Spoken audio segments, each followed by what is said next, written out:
Dear listeners, this is Hansen. You're listening to the Dhamma of Virtue. Be careful about observing our precepts. Virtue is a sense of shame.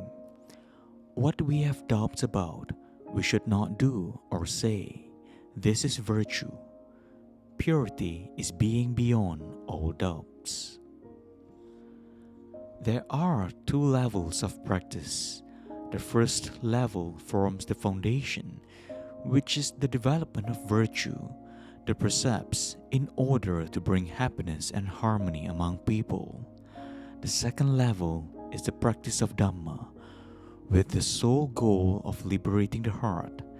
This liberation is the source of wisdom and compassion, and is the true reason for the Buddha's teaching. Understanding these two levels is the basis of true practice. Virtue and morality are the mother and father of the Dhamma growing within us. They provide it with the proper nourishment and guidance.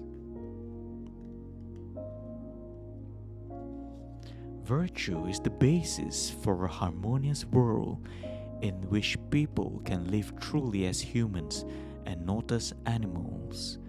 Developing virtue is at the heart of our practice. Keep the precepts.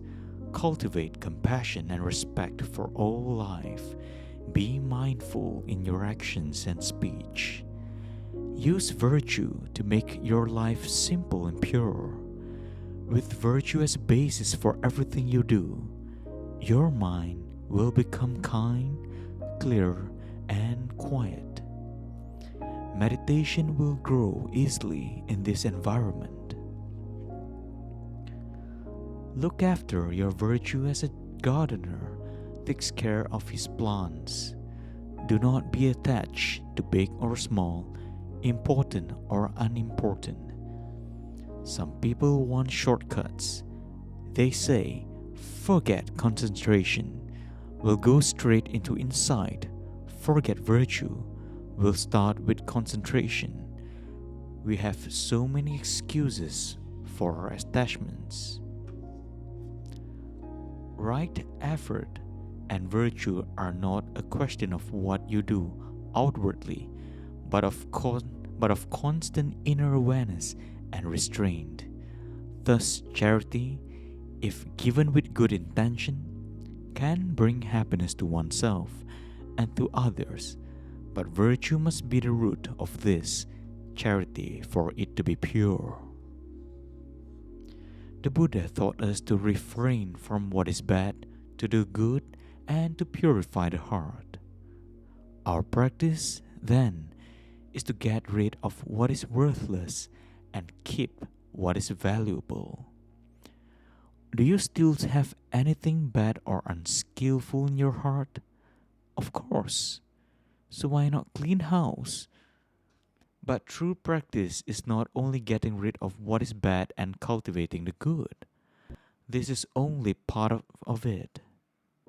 In the end, we must go beyond both good and bad.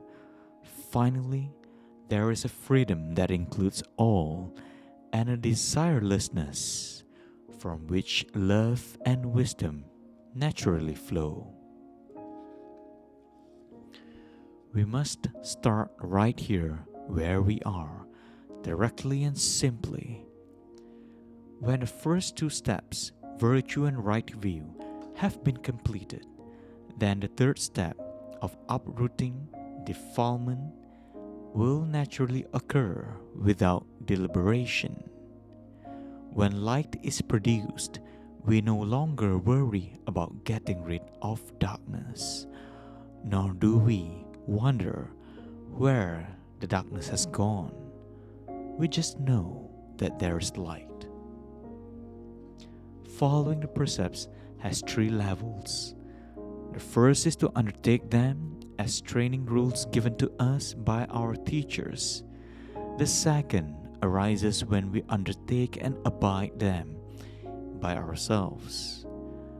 But for those at the highest level, noble ones, It is not necessary to think of precepts of right or wrong. This true virtue comes from wisdom that knows the Four Noble Truths in the heart and acts from this understanding.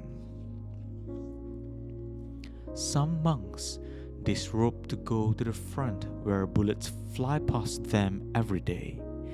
They prefer it like that. They really want to go. Danger surrounds them on all sides, and yet they are prepared to go. Why don't they see the danger?